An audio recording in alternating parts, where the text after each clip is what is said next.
right, guys, welcome back to Turbo Time. Today we'll actually be working on my friend Dean's Supra. He bought all of the SPL 4-link as well as the G-force axles that came out of the Turbo Time car. We'll be installing that for him today.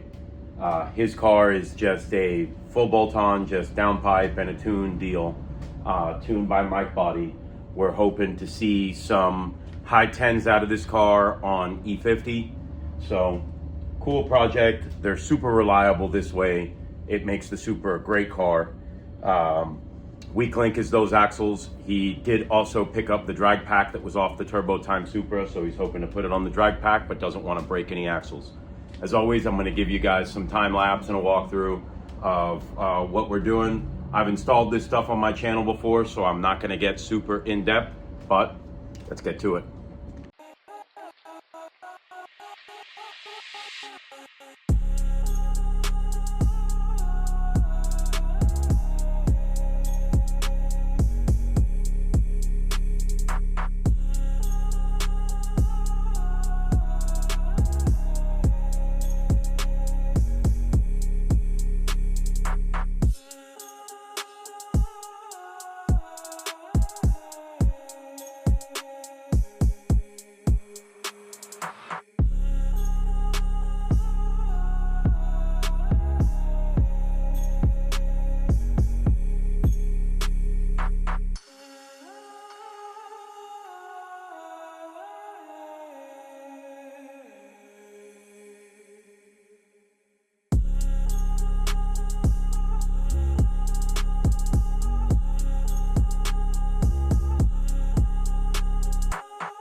Discard!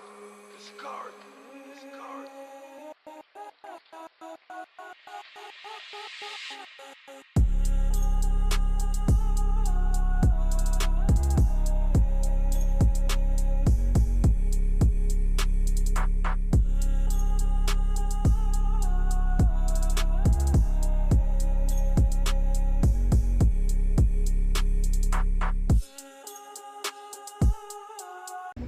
All right, so we're just about buttoned up with Dean's Supra. I accidentally yanked on one of these ABS sensors, so I'm waiting for Toyota to receive the ABS sensor so we can get that in here. I'm gonna put this thing up in the air and show you guys how everything looks. We got the G-force axles in and the entire 4-link SPL package done on Dean's car. And right now we're pretty much gonna segue right into the next video.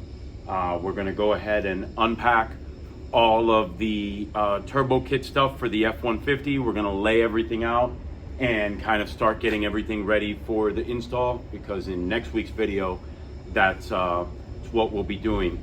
I'm going to do, this will honestly probably be a 2 or 3 part video. The install on the F-150 is a long install. There's a lot of moving parts. There's a lot of stuff going on with it. So I don't like to make my videos too long, so it might be a 2 or 3 part series for the install, breaking down different parts of it for you guys at home that might be doing the same thing. So stay tuned. Let's get this thing up in the air. I'll show you the Supra. We'll button this up and then we'll get started on the F-150 project. All right, guys, so what we see here is obviously our G-force axle. We see our traction bar. We have the upper lateral link, upper control arm. We have the sway bar end link, and behind this, we have our toe link. So one of the things that I will point out, if you're trying to do the G-force axles and you do not do the upper control arm and lateral link, while it does fit, it is incredibly close to the G-force axle. Here you can see that factory lateral link millimeters from the axle. While it doesn't touch, I can imagine as you launch, as that rubber bushing deflects, it would have to make slight contact. This is on both sides of the car. I'll say the only arm that is truly challenging to install is that upper lateral link, because you have to lower the cross member. in order to get the bolt out and be able to put in that upper lateral link. Other than that, this is a very at-home garage DIY friendly install.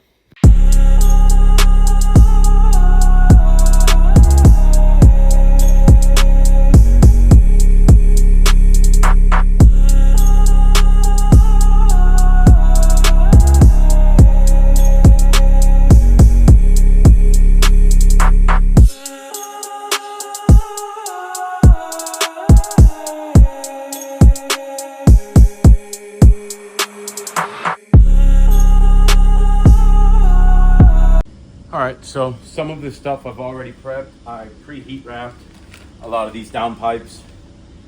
Everything that's going to be in close proximity to certain sources of stuff, I've already gone ahead and heat wrapped. We optioned these couple of things. All of that stuff is, all of the couplers and such are in there. We got our turbos, wastegates, and blow-off valve, along with the intercooler and all the cold side piping. I'm gonna go ahead and we bought this wrinkle paint. I've used this on valve covers and such on other stuff. I'm gonna do a lot of our charge piping in that, so we're gonna start doing the prep work. We're gonna start doing all our prep work to get this stuff in there, so stay tuned. All right, so we went ahead and painted all of our piping in this wrinkle black. For any of you guys that are trying to replicate that, I just used VHT Wrinkle Black Plus. Not sponsored by them or anything, but I have used this on other builds, mainly for valve covers and that kind of thing. I'm debating whether I want to go ahead and do the compressor housings in the same wrinkle black, or if we're going to go ahead and powder coat these a different color for these external housings. You guys can tell me what you think in the comments, and we'll go from there.